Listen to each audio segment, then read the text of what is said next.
Beleza. Pessoal, um bom dia a todos, né? Vamos iniciar então as nossas discussões aqui em Filosofia da Linguagem. Bom dia, Evelyn, tudo bom? Estamos é, nos aproximando de discussões, né, de filosofia da mente, que na última aula nós finalizamos nossas discussões com um autor chamado John Searle, né, ou John Searle, que o Moisho fala aqui.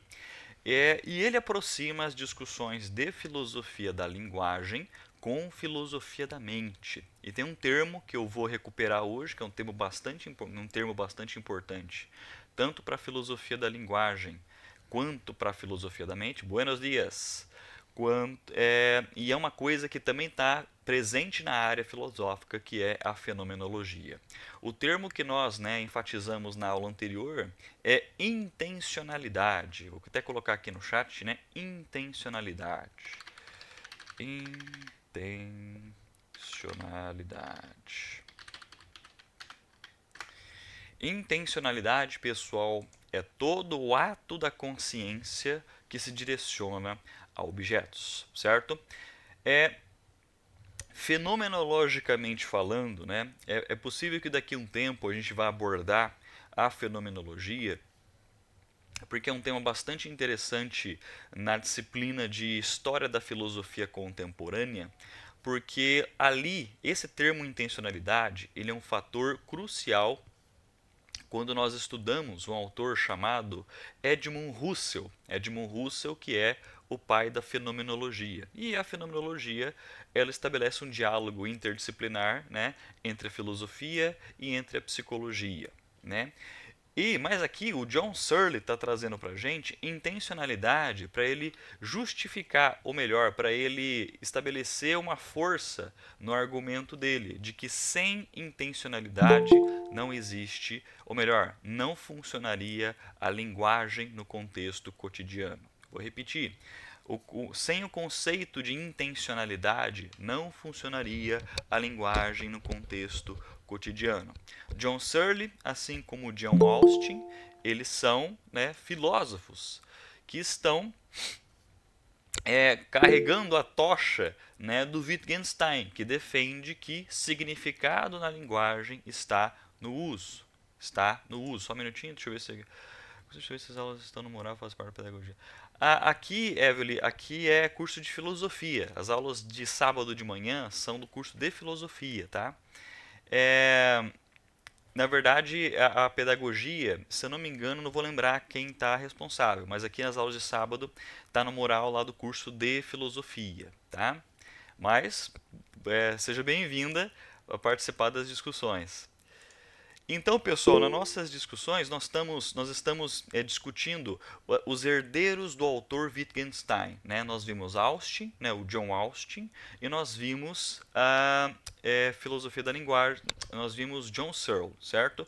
Tanto John Austin quanto John Searle, eles estão é, seguindo com o argumento do Wittgenstein, dizendo que o significado da linguagem ela está no uso em um contexto, no uso cotidiano, certo? O Wittgenstein vai falar para a gente que, por mais que cada contexto ele vai ter um uso diferente da linguagem, né? Isso não significa que a linguagem ela é arbitrária, ela é relativa. O Wittgenstein vai falar que cada contexto de uso, a linguagem vai trazer regras, né? Cada contexto exige só um minutinho, só um minutinho.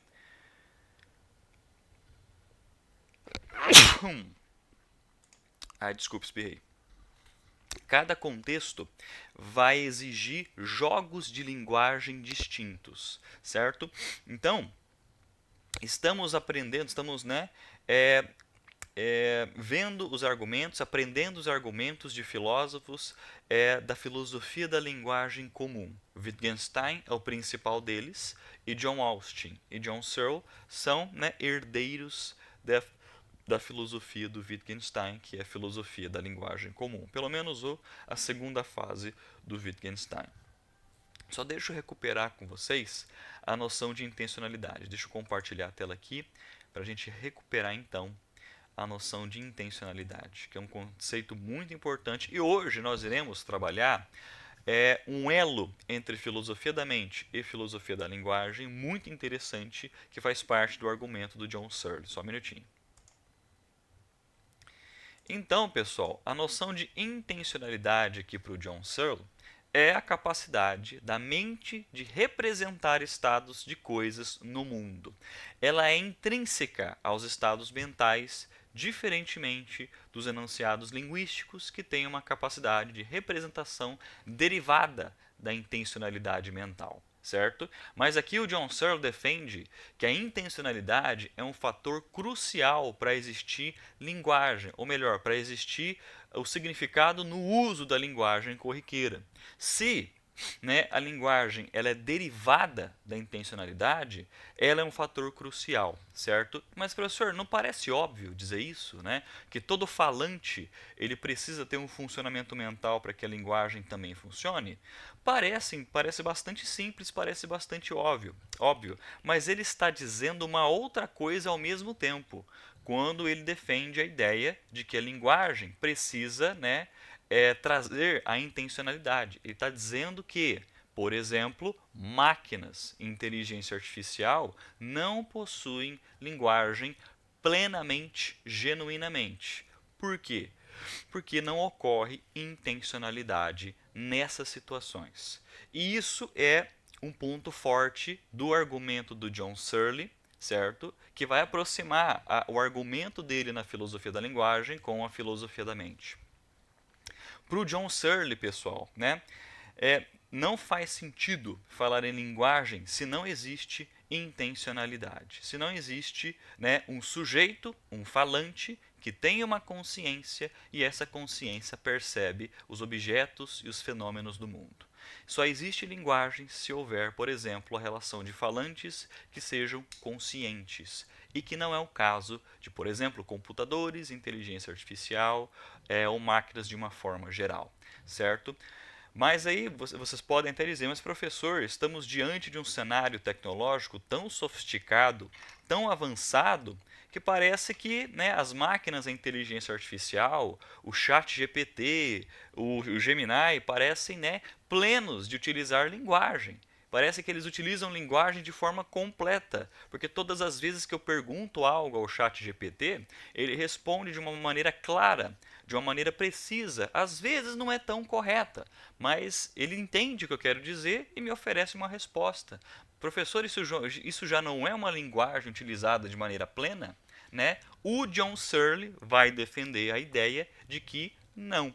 Por mais, digamos assim, sofisticado que pareça, por mais preciso que seja, por mais claro que seja, não é o caso de linguagem plenamente usada, genuinamente usada, porque não incorre em intencionalidade. Que o nosso computador, que o nosso chat GPT, que o nosso celular, por mais que eles nos responda e apresenta uma característica linguística bastante precisa, não ocorre ali atos intencionais da consciência, porque ali não há consciência. E ele vai defender essa ideia com um experimento de pensamento chamado o quarto chinês, que é muito utilizado em aulas de filosofia da mente. O experimento de pensamento do quarto chinês é bastante utilizado a discutir filosofia da mente e inteligência artificial. Certo? Ficou claro? Pessoal, eu peço perdão caso eu esteja repetindo, mas é sempre importante a gente recuperar o argumento, ainda mais com alunos que estão vindo pela primeira vez, qual é o tipo de linha que estamos fazendo aqui na filosofia da linguagem, tá, pessoal? E aqui, o Wittgenstein, estamos vendo, juntamente com o Wittgenstein, a ideia de que linguagem está no uso, ou melhor, significado está no uso, está no contexto, está num cenário pragmático da linguagem. Só um minutinho, tá, pessoal?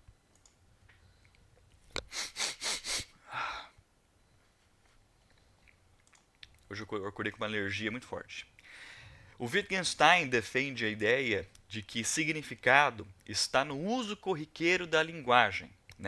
O John Searle vai falar para a gente que O uso o significado está no uso, e esse uso pressupõe, né, atos de fala, certo? Pressupõe atos de fala. Exige também uma concepção performática da fala, certo? E o John Searle está apresentando uma nova camada para esse argumento. E a nova camada para esse argumento é, sim, significado está no uso, está no contexto, mas também envolve a condição do falante. E qual é a condição do falante? Estar consciente quando ele fala, quando ele usa a linguagem, quando ele percebe as coisas do mundo, certo?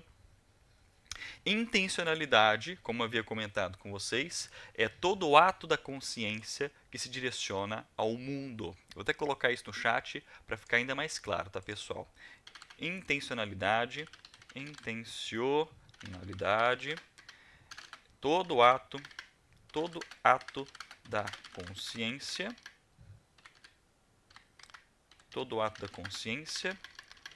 oh meu Deus do céu, todo ato da consciência que se direciona ao mundo, certo? Quando eu, por exemplo, olho para minha janela, vejo as árvores, vejo os pássaros, eu ouço eles, eu toco nas coisas, tudo isso envolve intencionalidade. Tudo isso envolve atos intencionais, né? A consciência, ela é um ato, segundo a concepção que nós vamos ver aqui, né? A consciência é um ato. Por exemplo, neste exato momento estou olhando para a tela do meu computador falando com vocês aqui que estão na aula de filosofia da linguagem de forma remota. No momento que eu estou olhando para a tela do meu computador, está acontecendo um ato intencional da minha consciência. É a minha consciência que se direciona para a tela do computador, que se direciona de repente para o som da voz de vocês, caso algum de vocês falem, né? Por exemplo, mas existe também, é preciso que eu esteja consciente desses eventos e que eu perceba isso e que posso, né, estabelecer o uso da linguagem a partir disso, né?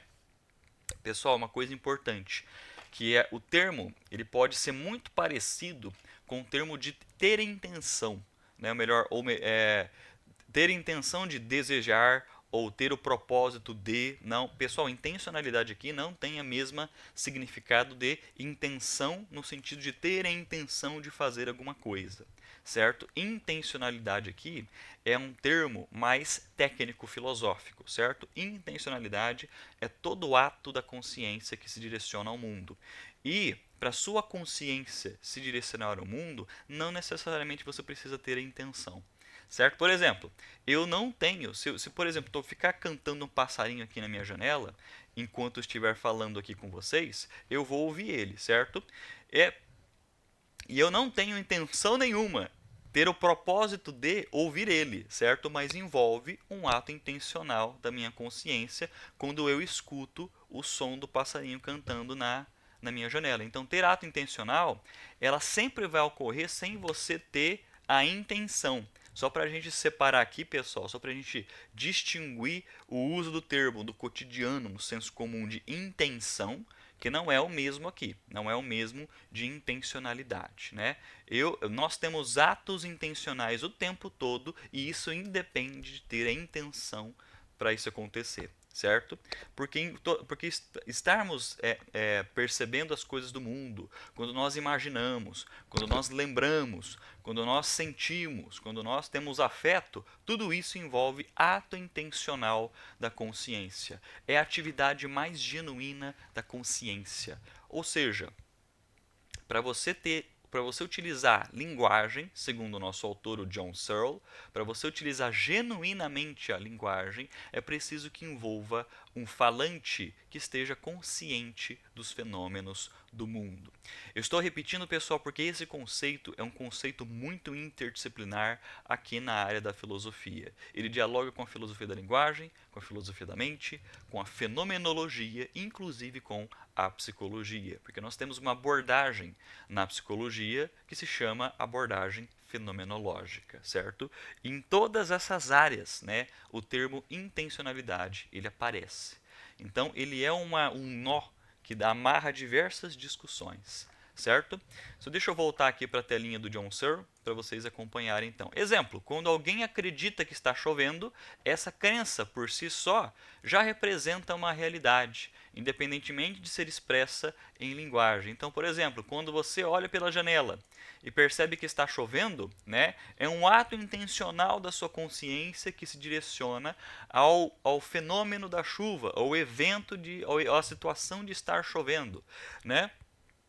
Por exemplo, neste exato momento, quando você se lembra da sua festa de aniversário, quando você tinha 11 anos de idade ou 12 anos de idade, quando a sua memória ela te leva, né, quando você lembra lá das cenas da sua festa de aniversário, envolve também atos intencionais da sua consciência. A sua consciência te leva, né, os atos intencionais da sua memória te levam para aquela cena do passado, que também envolve intencionalidade. E aqui, né, o John Searle ele estabelece uma camada bem forte para o argumento dele. Ele está dizendo que o que envolve linguagem? O que envolve significado na linguagem? Envolve o uso no contexto, e esse contexto precisa, é necessário envolver um falante que tenha consciência. No momento em que ele fala, no momento que ele usa a linguagem, é preciso que haja consciência, é preciso que ele esteja consciente do mundo e quando ele fala sobre o mundo, certo? E isso é um ponto bastante forte na defesa de que, por exemplo, inteligência artificial não utiliza a linguagem da forma que o John Searle está nos mostrando, certo? Então, uma pergunta que é típica da filosofia da mente, que também dialoga, né, com a filosofia da tecnologia, mas aqui especificamente na filosofia da mente, muito, né, no cotidiano, a gente se pergunta: máquinas, inteligência artificial, elas são capazes de pensar? Elas são capazes de ter consciência? Nós temos filósofos que vão responder de uma forma e temos filósofos que vão responder de outra. O John Searle, quando ele está diante da pergunta: máquinas, inteligência artificial, podem pensar? Podem ter consciência? A resposta do John Searle é não. E por que não? Porque máquinas não têm intencionalidade. Porque máquinas não têm consciência. E isso é bastante forte. Então, por exemplo, o que isso significa, pessoal? Segundo o argumento do John Searle, ele está querendo dizer que no momento em que você conversa ou pede alguma coisa para o chat GPT ou para o Google, porque o Google também envolve inteligência artificial, passa a impressão que é alguém, né, que está respondendo algo bastante preciso, bastante, né, sofisticado para a gente. Mas, segundo John Searle, para envolver uma mente genuína, o chat GPT, o Google, precisaria estar consciente de fazer isso. Ele precisaria estar neste exato momento, quando o Augusto pergunta alguma coisa para mim, né, eu vou responder dessa forma, porque ele me pediu tal coisa, né? Quando ele faz isso, envolve consciência. E, segundo John Searle, os computadores, as máquinas, elas não têm consciência. Professor, mas o que elas têm então, quando elas respondem alguma coisa para a gente? Quando elas falam com a gente, né? O que está acontecendo? Segundo John Searle, é apenas manipulação linguística. É apenas manipulação simbólica. E manipulação simbólica é radicalmente diferente de utilizar linguagem genuinamente, certo? Manipulação simbólica, ela é diferente, ela é radicalmente diferente de utilizar linguagem genuinamente, certo? E para responder a pergunta, né, ou melhor, para argumentar com quem pergunta sobre, né, se a inteligência artificial ela pode utilizar linguagem genuinamente, pode pensar genuinamente, ele apresenta, né, o teste, ou melhor, o experimento do quarto chinês, que é um típico experimento muito influenciado, né, pela máquina de Turing. Máquina de Turing é o desenvolvedor, né, o grande idealizador da informática, dos computadores, um pensador e também um matemático muito importante durante a década de 40, porque ele ajudou a decodificar, né, códigos nazistas na Segunda Guerra Mundial para o exército inglês, que foi um ponto crucial para a vitória, né, de muitos elementos ali na Segunda Guerra Mundial. E o John Searle ele utiliza, né, o experimento do quarto chinês para defender a ideia de que máquinas não podem pensar, que máquinas não podem ter consciência, né? Só um minutinho que eu vou colocar aqui o slide para mostrar para vocês. Beleza. Experimento do quarto chinês. O que o John Searle está mostrando aqui para a gente, certo? Só um minutinho, deixa eu posicionar melhor a tela. Aqui. Experimento do quarto chinês segundo John Searle. No experimento, imaginamos uma pessoa trancada em um quarto que não fala chinês. Vamos imaginar uma pessoa que está no quarto, trancada em um quarto que não fala chinês.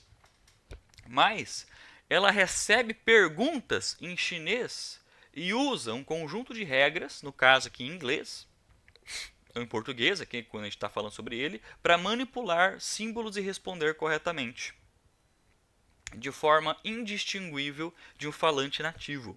Então vamos imaginar, você tem uma pessoa dentro de um quarto, certo? E ela recebe lá embaixo da porta, pro lado de fora do quarto, ela passa embaixo da porta, né, perguntas em chinês. Você tem uma pessoa dentro do quarto, essa pessoa dentro do quarto não fala chinês, mas tem uma pessoa do lado de fora do quarto, que não conhece a pessoa que está dentro do quarto, mas a pessoa que está fora do quarto vai enviar por debaixo da porta, vamos supor, perguntas em chinês para ela, para que ela responda, certo? E aí, só que pelo fato da pessoa não falar chinês, a pessoa que está dentro do quarto não falar chinês, o que ela vai utilizar? Ela vai utilizar tipo um manual, certo? Ela vai utilizar tipo um manual para responder perguntas em chinês. Vamos supor que na frente da pessoa que está dentro do quarto chinês existe um grande manual para ela responder perguntas em chinês, porque ela mesma não fala chinês. Então ela recebe uma pergunta em chinês, ela olha no manual, certo? Vai olhar no manual, aí ela vai tirar numa caixinha de resposta a resposta segundo o manual e vai devolver, certo? Mesmo que as respostas pareçam apropriadas, a pessoa dentro do quarto não entende chinês, apenas segue instruções formais. Apenas segue, né, o que o manual está dizendo para ela. Podemos concluir que, da mesma forma, um computador, uma inteligência artificial, que manipula símbolos, ele não entende o que está fazendo. Ele apenas simula a compreensão, mas não apresenta o que podemos chamar de mente ou consciência. Compreenderam o exemplo, pessoal? Compreenderam o experimento de pensamento? Da mesma forma, olha só como é interessante. A pessoa que está dentro do quarto chinês, ela, nessa analogia, nessa metáfora, ela está fazendo o papel do computador. Ela está fazendo o papel da máquina, da inteligência artificial. Para a pessoa que está do lado de fora do quarto, que ela envia perguntas em chinês e ela recebe de volta respostas em chinês, a pessoa que está do lado de fora do quarto sempre pensa que a pessoa que está dentro do quarto fala chinês, fala fluentemente chinês, certo?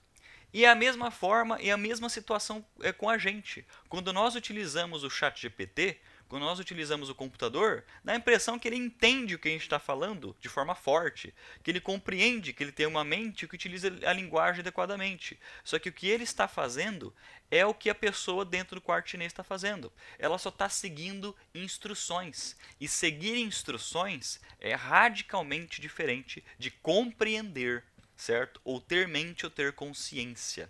Então, por exemplo, a pessoa do lado de fora do quarto, a pessoa que está dentro do quarto, parece que fala chinês fluentemente. Da mesma forma que quando a gente usa o Google ou o ChatGPT, dá a impressão que ele está utilizando uma linguagem adequada porque está entendendo o que a gente está falando. Só que, na verdade, entender, compreender, né, é um termo muito forte aqui para o John Searle.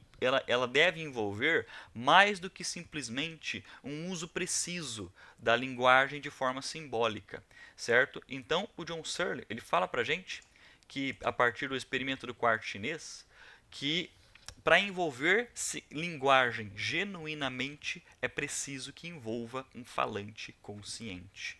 E no caso das máquinas, não, segundo o argumento, logo por consequência do argumento, máquinas não vão utilizar linguagem no uso pleno da palavra, no uso no uso completo, porque máquinas não são conscientes.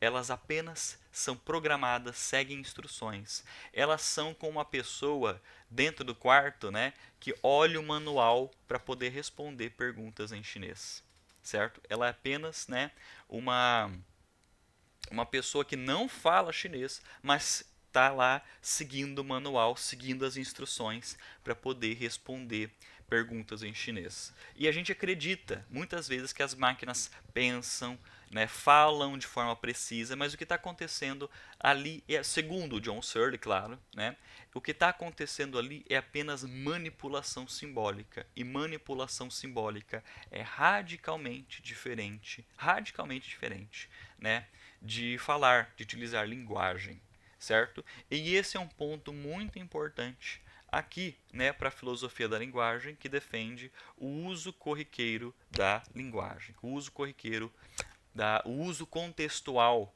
da linguagem, certo? Então, só recuperando então, só deixa eu voltar aqui para o slide do John Searle. Ó, intencionalidade é quando alguém, por exemplo, é quando a consciência de alguém, quando a mente de alguém está direcionada ao mundo, está consciente do mundo e utiliza isso de forma adequada. Intencionalidade é algo direcional. Todo estado intencional da sua consciência, ela aponta para algo. É sobre algo. Searle distingue dois elementos dos estados intencionais. O conteúdo representativo, o que se representa, por exemplo, o fenômeno de está chovendo, e o modo psicológico, como se representa a crença, o desejo, a esperança. Então, por exemplo, você olha pela janela, você vê que está chovendo, você percebe que você percebe que está chovendo, você sente o cheiro da chuva, você olha a chuva. Tudo isso envolve a sua consciência. Tudo isso envolve a sua consciência se direcionando ao fenômeno da chuva, certo? E isso causa na sua consciência, pode gerar na sua consciência, né, diversas concepções. Você acredita que você olha, certo, a chuva. A sua consciência se volta para a chuva. Aí você acredita que ou vai durar pouco ou vai durar muito. Aí você deseja que dure pouco ou você deseja que dure muito. Você tem esperança de que não chova muito forte para não causar um estrago. Você tem esperança de que vai chover pouco porque você precisa ir na padaria ou algo do tipo. Então, quando a tua consciência se direciona ao mundo, isso gera de forma representacional na sua mente crenças, desejos, esperanças, imaginação, memória, afeto, o que for, certo?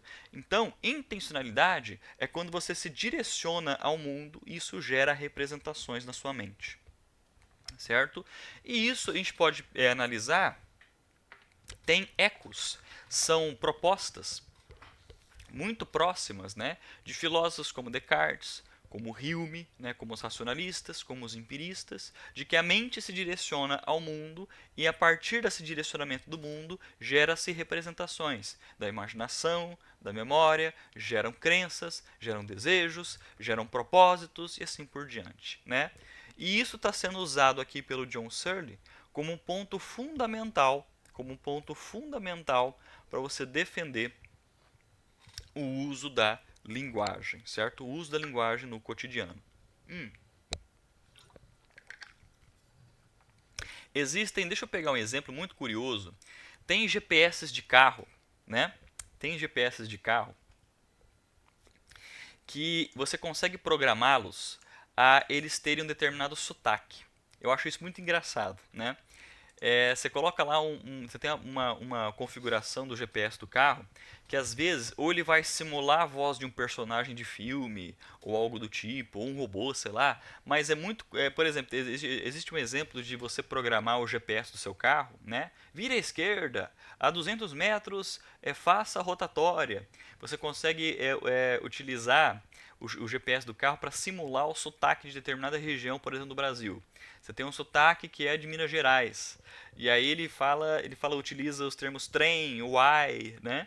O tempo todo. E aí é para simular o sotaque do mineiro que está na voz, que está sendo utilizada a voz no GPS, certo?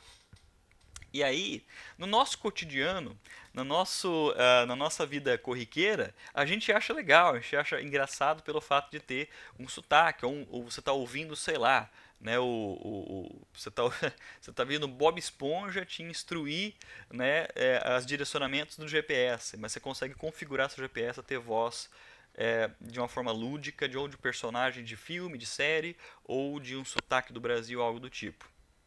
Vamos pegar esse exemplo. Quando o GPS utiliza o sotaque mineiro, certo? É claro, no cotidiano, a gente não vai refletir da mesma forma que o John Searle está apresentando para a gente, né?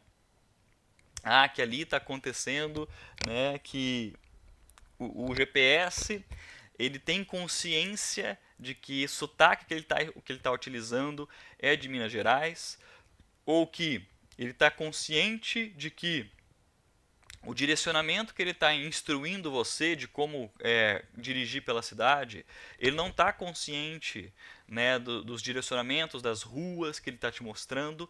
Tudo isso, segundo o argumento do John Searle, envolve simulação. O que envolve de fato aqui é simulação, é um simulacro. Então, Searle defende, deixa eu só colocar aqui para ficar ainda mais claro, ele fala que o que envolve, o que acontece, né, com as máquinas de inteligência artificiais é uma simulação. É uma simulação, certo? E isso é uma discussão bastante forte na filosofia. Isso é uma discussão muito forte na filosofia, principalmente na discussão sobre filosofia da tecnologia, certo? Principalmente em relação à filosofia da tecnologia. Agora eu vou abrir um grande parênteses sobre a discussão sobre tecnologia e como que a filosofia ela dialoga com esse ponto, que eu acho muito interessante trazer aqui hoje. Nós temos uma área, pessoal, chamada filosofia da tecnologia, que discute sobre, né, o que seria as práticas tecnológicas e as consequências das práticas tecnológicas. Né? E nem toda situação de prática tecnológica ela é trágica. Às vezes a gente ou sensacionalista, né? Às vezes a gente costuma olhar para a presença constante da inteligência artificial ou da tecnologia como algo ou perigoso, como algo, né, digamos assim, descontrolado nesse sentido. Mas, é claro, a filosofia vai refletir sobre isso de diversas maneiras possíveis, certo? E uma das perguntas que a filosofia da tecnologia faz é o seguinte, né? A presença da tecnologia, ela pode ter duas posições, segundo alguns filósofos, né? Você tem uma posição que ela é otimista e você tem uma posição que ela é mais pessimista, né, em relação, filosoficamente falando, sobre a presença da tecnologia no elemento social, certo? Às vezes, aí a pessoa pode falar, né? Ah, professor, pode envolver as duas coisas? Sempre esse meio termo pode ser problemático porque sempre de um lado ela vai pesar, ou de um lado otimista ou de um lado pessimista. Então é difícil ficar 100% ali no meio, né? E qual é a posição otimista, né, filosófica a respeito da tecnologia? A posição otimista em relação à tecnologia é aquela posição que vê a tecnologia como algo que estende as nossas capacidades. Vou repetir. A tecnologia, numa perspectiva otimista, é aquela perspectiva que vê a tecnologia como a extensão das nossas capacidades. Então, o que isso significa? Que, por exemplo, o celular que você utiliza, ela é uma extensão da sua capacidade mental, inclusive até física muitas vezes, né? E isso é uma coisa boa, diria o filósofo ou o especialista que defende a perspectiva otimista da tecnologia, certo? Então, por exemplo, alguns de vocês costumam anotar, né? Eu vejo vocês anotando nas aulas aqui de sábado. E, por exemplo, você tem um caderninho e anotar no caderninho, segundo alguns filósofos, é uma extensão da sua capacidade. Você quer estender a capacidade de memória e raciocínio quando você anota alguma coisa no caderninho, certo? Quando você anota alguma coisa no caderninho, aquilo é a extensão da sua mente. Aquilo é a extensão da sua capacidade cognitiva. Aquilo é a extensão da sua memória.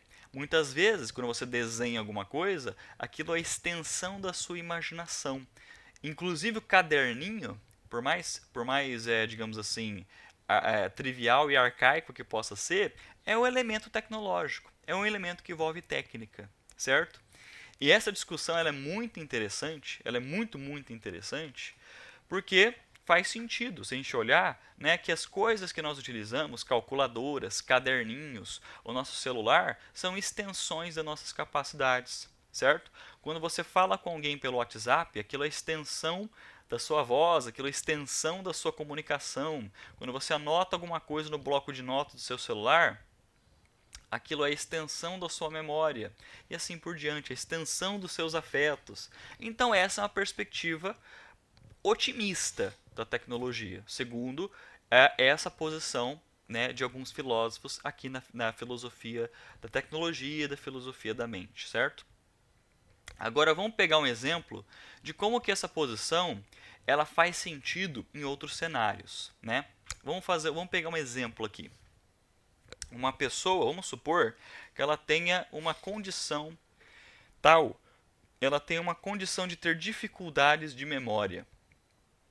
E ela precisa, vamos supor que ela precisa utilizar sempre um caderninho, né, para ela anotar e lembrar das coisas. Vamos supor que ela tem uma dificuldade de memória, uma condição, uma doença. Não vamos pensar necessariamente no nome específico. Vamos supor que ela tenha uma doença que tem dificuldades de memória e que ela precisa utilizar um caderninho, certo?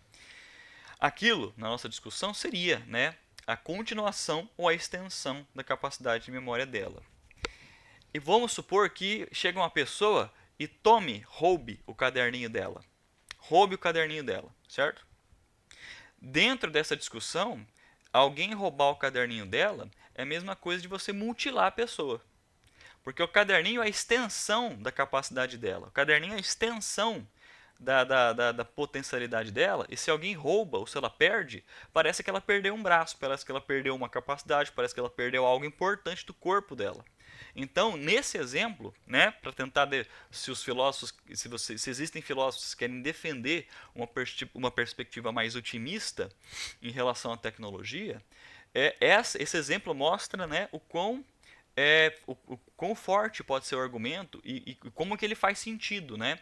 Em como que o uso das técnicas e artefatos que fazemos no mundo são a extensão da nossa capacidade. O carro que você dirige, né, o carro que você tem, a moto que você tem, é a extensão da sua capacidade física, é a extensão da sua capacidade de se locomover, certo? Então, por mais que nós vejamos como artefatos, os artefatos que nós utilizamos, segundo essa posição, é a extensão, certo? É a extensão de nossas capacidades físicas e cognitivas e mentais. Então existem filósofos que vão defender que técnicas, tecnologia, artefatos tecnológicos, sejam eles dos mais simples, como uma caneta, como um caderno, ou os dos mais sofisticados, como o celular, como o ChatGPT, eles são a extensão das nossas capacidades, sejam físicas, sejam, né, cognitivas.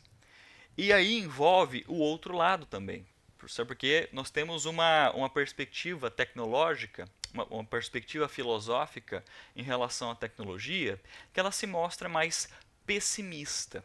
E qual é a posição mais pessimista, né?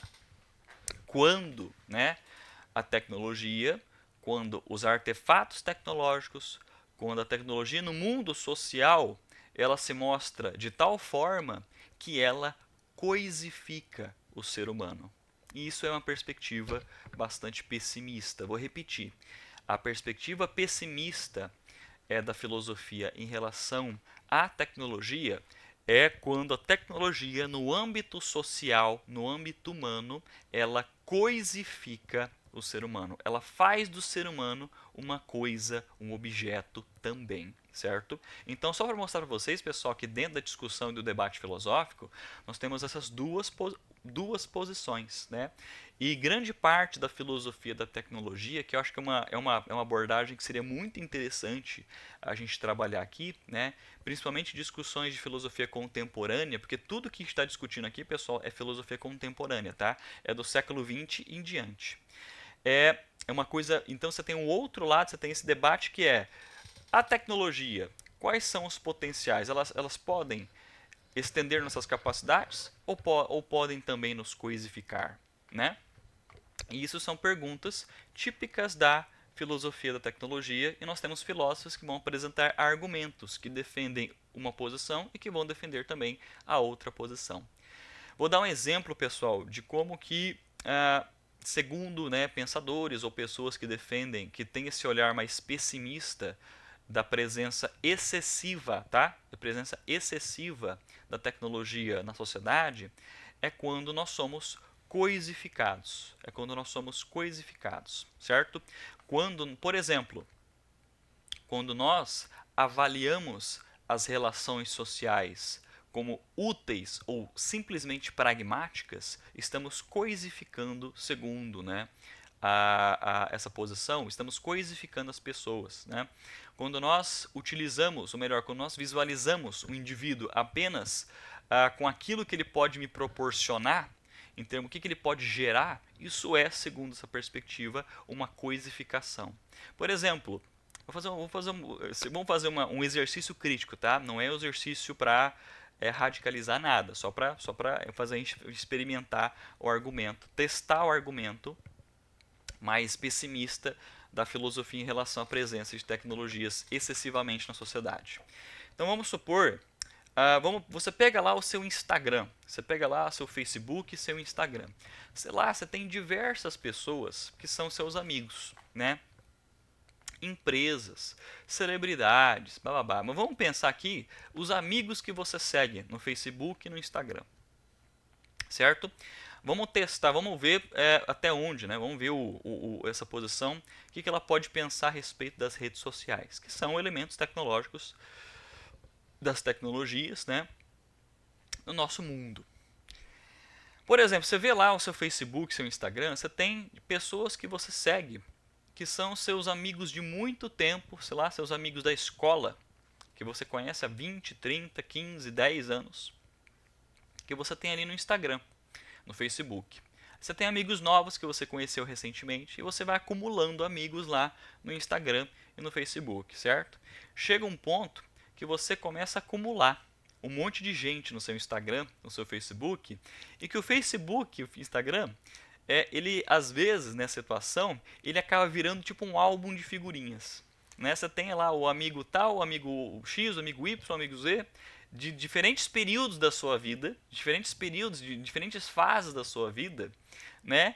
E que você vai acumulando, né? E que parece, como que você vai acumulando essas pessoas como se fosse um álbum de figurinhas, e isso, no contexto social no qual nós vivemos, ressignificou, por exemplo, a relação que fazemos com a amizade. Então a gente olha a pessoa que tem diversos seguidores, ou melhor, a pessoa que tem diversos amigos no Facebook, no Instagram, ou seja o que for, com uma pessoa que tem uma amizade, que tem uma capilaridade de amizade bastante forte, bastante ampla, né? Quando na verdade, se a gente for parar para pensar, segundo essa visão mais pessimista da pessoa, a gente não estamos assumindo nenhuma posição por enquanto. Estamos vendo, testando os argumentos. Mas, se a gente olhar, essas redes sociais, às vezes elas parecem como um grande álbum de figurinhas que você acumula, né? Que você vai acumulando passivamente. E isso faz com que alteremos, né, mudemos o significado que significa ter amizade. Né? Amizade é ter diversas pessoas acumuladas dentro da rede. E por mais que hoje, por mais que vocês escutam isso, não, professor, é mais do que isso. Amizade envolve mais do que isso. E todo mundo a gente percebe isso, mas é quando. Só que no cotidiano, no senso comum, quando a gente liga o automático, parece que é isso. A pessoa estabelece uma relação com pessoas e parece que o Instagram, o Facebook, ela é a prova ela é a prova de que a pessoa ela é social, ou tem uma amizade grande, ou tem uma amizade ampla, certo? Quando na verdade é apenas um acúmulo passivo, é apenas um acúmulo de figurinhas, como se fosse um álbum de figurinhas, né? E isso, segundo algumas reflexões filosóficas recentes, isso é a coisificação do ser humano. Você enxerga aquilo como uma coisa que você acumula, ou que você utiliza, ou que você manipula, certo? E por que que isso existe? Porque a presença da tecnologia, a tecnologia no mundo social, ela foca bastante no âmbito pragmático, ou seja, ela foca bastante no âmbito utilitário, técnico, né? Pragmático, consequencial. Então, quando pensamos em tecnologia, pensamos em agilidade, pensamos em velocidade, pensamos em atalhos, pensamos em concepções que podem facilitar a nossa vida, que podem ser úteis o tempo todo, certo? E aí, e aí o argumento forte, um argumento muito forte de filósofos um pouco mais pessimistas em relação à presença excessiva da tecnologia na sociedade. Eles vão falar que quando surgem novas tecnologias, quando surgem novas técnicas, quando surgem novos artefatos na sociedade, nós nunca permanecemos os mesmos. Isso eu vou até colocar esse argumento aqui. Não estamos assumindo nenhuma posição, tá, pessoal? Estamos só apresentando os argumentos. Mas esses filósofos, né, mais contemporâneos, quando eles têm uma posição mais pessimista em relação à tecnologia, eles vão defender o seguinte argumento: toda vez que surge uma nova tecnologia na sociedade, nós nunca permanecemos os mesmos, certo? Nós mudamos. E quando eu digo mudamos, é radicalmente. Toda vez que surge uma nova tecnologia na sociedade, nós nunca permanecemos os mesmos. Por que parece óbvio dizer isso? Parece uma coisa muito bobinha, mas não é. Porque no senso comum, no cotidiano, a gente pensa: ah, tá aqui as novas redes sociais, ah, tá aqui o novo iPhone, ah, tá aqui o novo carro, tá aqui. Toda vez no senso comum a gente olha para esse cenário e pensa o seguinte, né? Ah, surgiu uma nova técnica no mundo, uma nova tecnologia. Surgiu uma nova tecnologia, estamos aqui, permanecemos os mesmos. No âmbito humano, nada mudou. No âmbito relacional, no âmbito social, nada mudou. Não. Alguns filósofos, não só filósofos, mas sociólogos também defendem de que todas as vezes que surgiram novas tecnologias, nós, enquanto humanos numa sociedade, nós mudamos radicalmente. Nós jamais permanecemos os mesmos. Por exemplo, quando surgiu o cinema, que foi uma nova tecnologia, uma nova experiência técnica, nós mudamos radicalmente a maneira que nós experienciamos arte, que nós nos relacionamos com arte.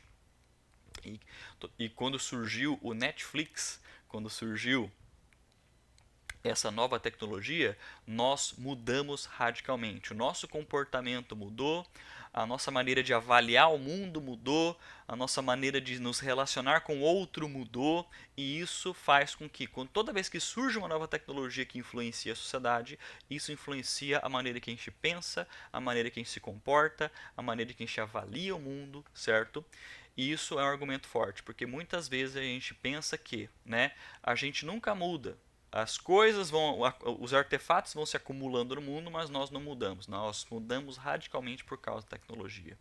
E, por exemplo, faz sentido pensar que nós ressignificamos a noção de amizade quando pensamos na presença das redes sociais, certo? É claro, uma posição mais pessimista, ela vai dizer que nós coisificamos a amizade, né? Se pensarmos que as redes sociais elas coisificam o ser humano, elas objetificam o ser humano. E toda vez que nós objetificamos o ser humano, quando nós coisificamos o ser humano, né, estamos negligenciando diversas potencialidades que o sujeito tem, preferências, afetividade, subjetividade, raciocínio, memória, imaginação, tudo isso está sendo objetificado. Nós fazemos do outro uma coisa, fazemos do outro um instrumento.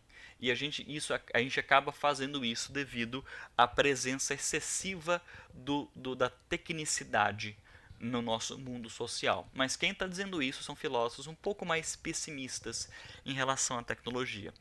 Então, só pra gente, eu queria ter trazido essa discussão há bastante tempo, porque é uma coisa muito urgente. Então, por exemplo, neste exato momento estamos utilizando o Google Meet, certo? Google Meet.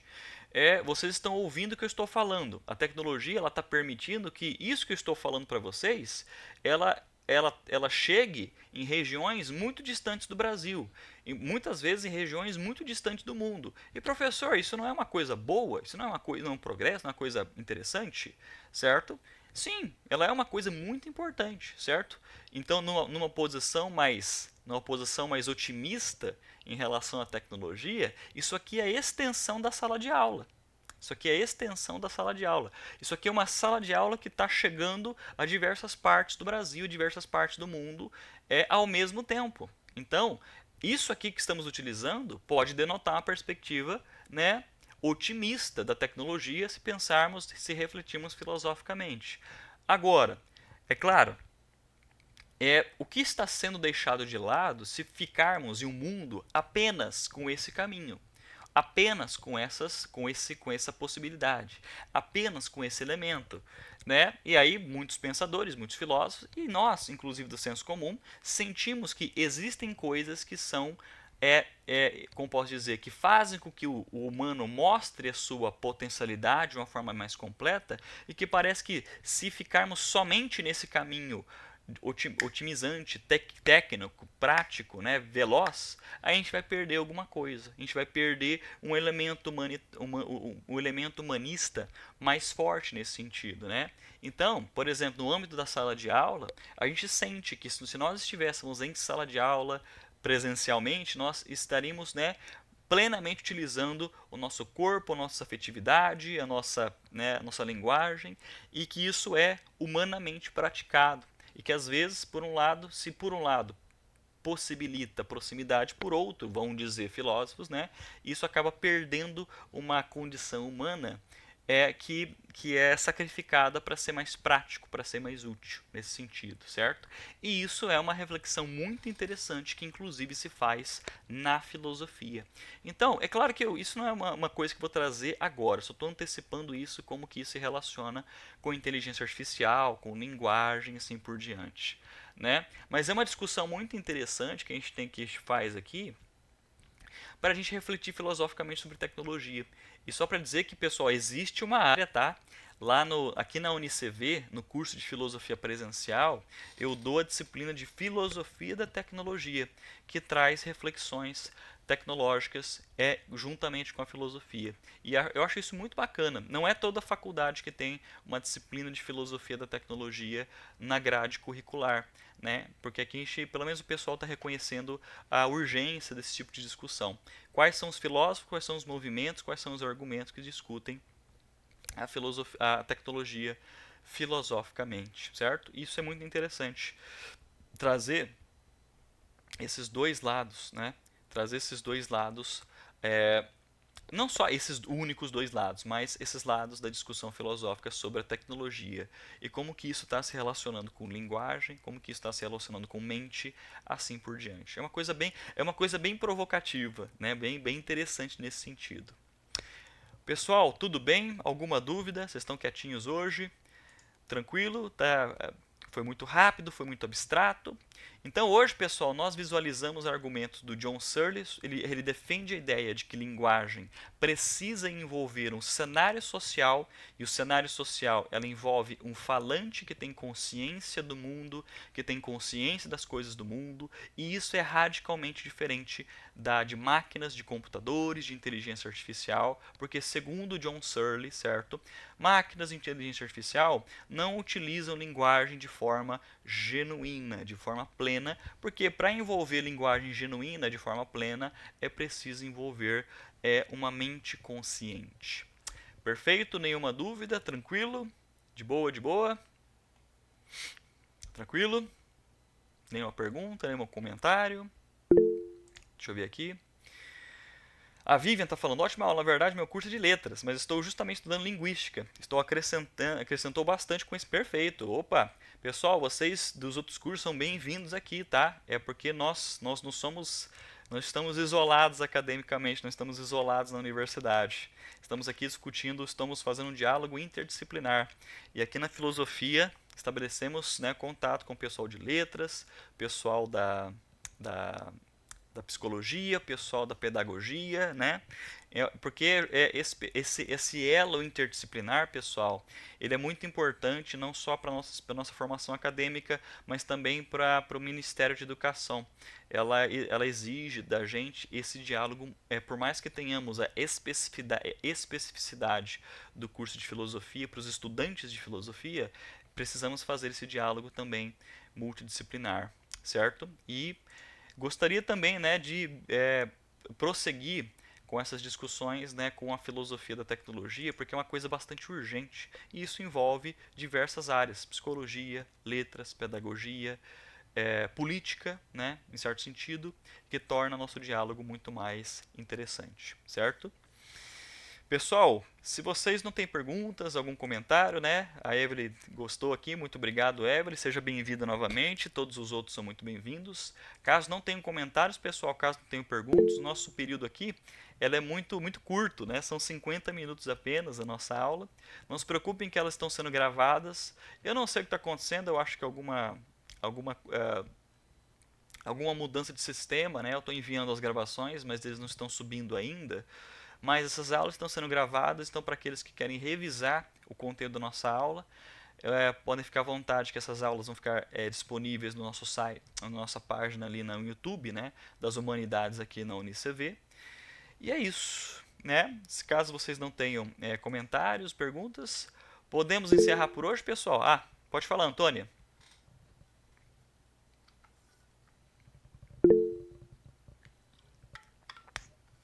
O WhatsApp, professor, pega com alguém, o seu WhatsApp para tirar alguma dúvida? Isso, WhatsApp. Cara, eu posso colocar aqui, eu não vejo problema nenhum, tá? Vocês podem mandar mensagem Vai. para mim, pode ficar à vontade. Ó,